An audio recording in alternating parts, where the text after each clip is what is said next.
kuna mbaba mwingine plot yetu anaitwa Patrick Mkongolio. Ametusumbua kwa miaka kama miwili hivi. Ni kama anatutusi matusi makubwa tu. Hata ukienda kama kubrush meno hapo nje akikuona anakuambia eti wewe unafaa kuolewa. Kwa majina naitwa Shali na tunakuja kuripoti huyu mzee anaitwa Patrick Mkongolo kwa plot yetu. Huyo mzee huwa anasumbua watu sana. Huyo mzee hata huwa kuna matusi kubwa mpaka inatushangaza sana.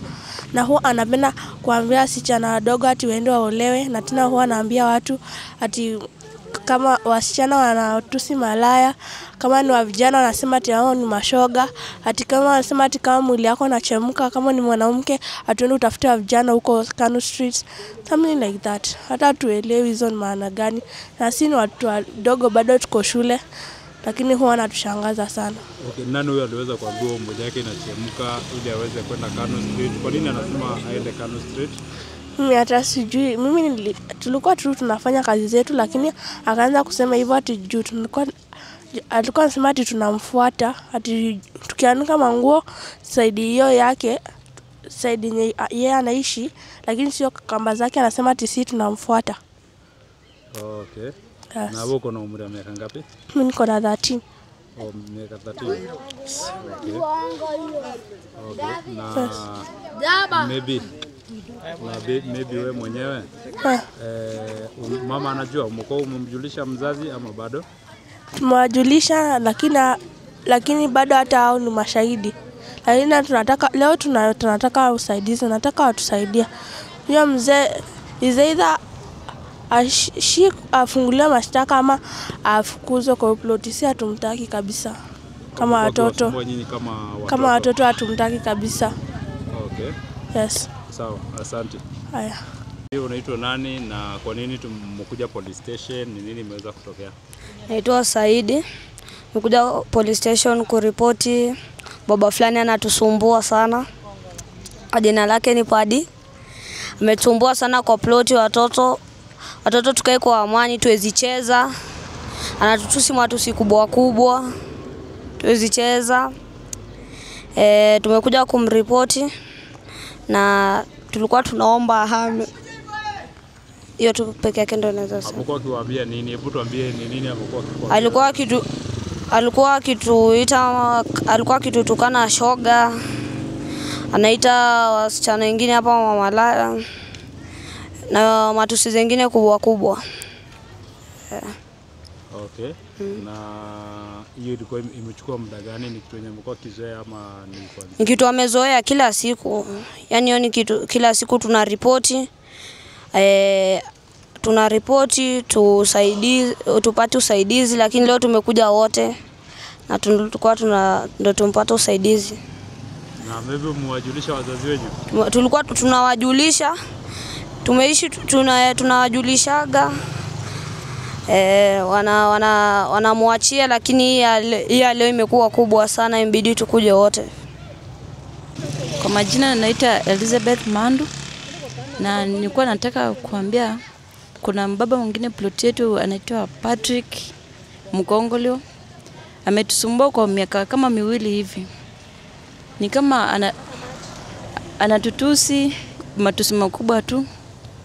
Hata ukienda kama kubrush meno hapo nje akikuona anakuambia eti wewe unafaa kuolewa. Hayo matusi yametushangaza sana. Sasa tunaomba muweze kutusaidia. Sisi kwa ploti tunakaa na wasiwasi sana. Anatushtua sana huyo mbaba. Tunaomba mtusaidie. Na wewe mwenyewe uko na umri wa miaka ngapi? 17.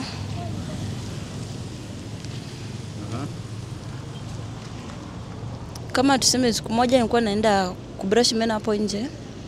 Akakuja akaniambia, "Kwani umeona tu pale ni kwa brush meno?" Mimi nikamwambia, "Sikuongea kitu hiyo wakati."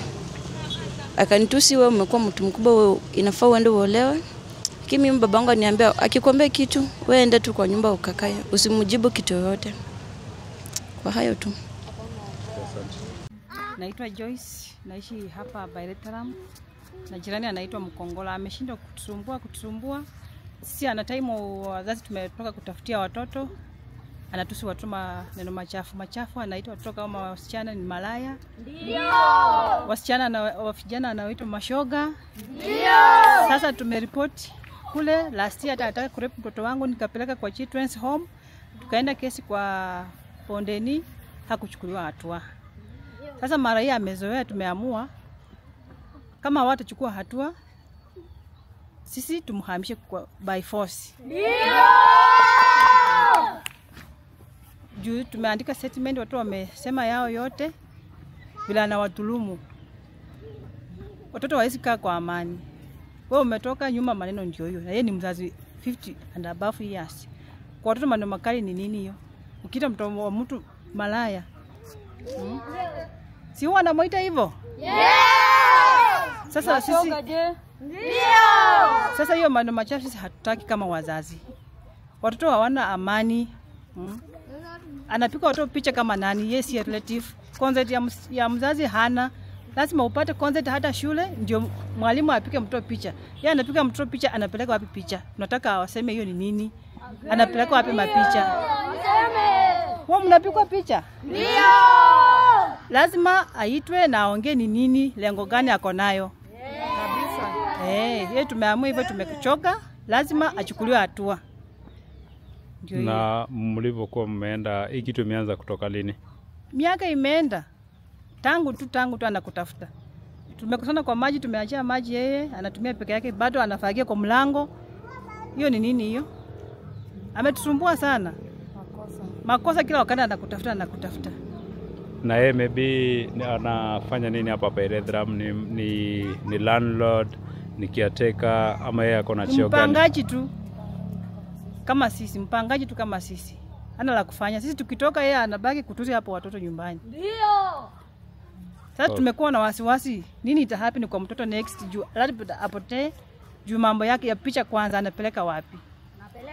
Anapiga watoto picha na bila ruhusa ya mzazi. Na yeye si relative, si yango. Lengo yake ni nini? Labda anapeleka mtoto kwa alumni si hatujui. Sasa aseme ni nini, ako na lengo gani kwa watoto? Hiyo ndio tuko na wasiwasi kama wazazi. Wa Pairetram. Memkataa ahame tu, dawa yenye iko ahame. Kama tunamsamaha kwake, tunamsamehe ni kuhama, si kuishi na sisi. Mimi kwa majina naitwa Maki Baraza, mkaaji wa Bondeni Pairetram. Tueleze ni kipi kinawasibu huku? Sasa sisi hapa kuna mzee mmoja anaitwa Patrick Mkongola ama ametulemea. Si wengi wetu hatukai hapa, huwa tunatoka kwa shughuli hapa pale, uweze ulete kitu kwa meza watoto jioni wakalie. Sasa yeye ana time wazazi wengine wakitoka nyuma, anabaki kutusi watoto. Sijui ni nini anaulizana na watoto mpaka anatusi matusi mbaya juu ya watoto. Sasa tunashindwa juu ya nini? Kwanza kitu yenye imetuuti kabisa, alichukua watoto picha. Alichukua watoto picha kama nani? Na akapeleka wapi? Kufanyia nini? Na siku hizi watoto wanakidnapiwa, watoto wanauliwa. Mpaka anasikia alikuja akachukua picha, alikuja hapa na watu tofauti, mama na mbaba, akionyesha watoto na mention majina ya wale watoto. Sasa in case of anything, mtoto mmoja apotee kwa ama aibiwe ama auliwe, tupate ameuliwa ama ameibiwa, tutauliza nani? Tumepeleka huko Bondeni Police Post nini maripoti mara mingi, lakini hawamchukulia hatua. Sasa sisi kama wakaaji tumelemewa na yeye, sijui watatusaidia aje. Hiyo tu. Asante. Amen. Na okay, na maybe tukiuliza hizi picha amekuwa akipiga, mmekuwa mkifuatilia maybe anapeleka wapi, ama labda ni mpiga picha pia yeye? Yeye si cameraman na sisi hatuchafa, ndio tumefika, imefanya tufika hapa tujue hizi mapicha huwa anapeleka wapi. Hiyo tu ndo tunataka, na ama huwa anafanyia nini picha za watoto. Hiyo tu ndo tunataka tujue, serikali tusaidie tu hii maneno kutatua. Ama si wenyewe tuchukulie sheria mikononi. Na hawa watu ambao amekuwa akiwaoneshelea, anapiga mtoto watu picha alafu anaoneshelea kwa nyao watu. Hawa watu ambao wanaonesha hizi picha unawajua? Si wajui. Kama wajana huyu mama alisema ni police officer huku Bondeni police station. Nyinyi wananchi walikuwa huko, sijui waliwaita wakawaonyesha ama hamkuonyeshwa. Sasa hiyo hatujui hao watu, anatakana atuonyeshe hao watu tuwajue kwa wingi ni nani kwa kiserikali. Kwa majina naitwa Zuhura. Naishi hapa Pyrethrum. Mimi tumelemewa na ujirani yetu anaitwa Padi. Padi ameishi kusumbua watoto. Anangoja wazazi, sasa ile wazazi wameenda, anabaki kusumbuana na watoto. Watoto hawana amani. Watoto wasicheze mpira. Akishaanza tu kufagia hivi ndo balaa inaanza. Kutusi watoto. Mambo ya uongo. Hasa mimi hiyo kitu ijanifurahisha kama mzazi. Na mimi ningependa Padi ahame. Ahame ndo tupate amani. Sababu anakaa si mtu mzuri na akai kama mzazi. Hiyo tu ndo.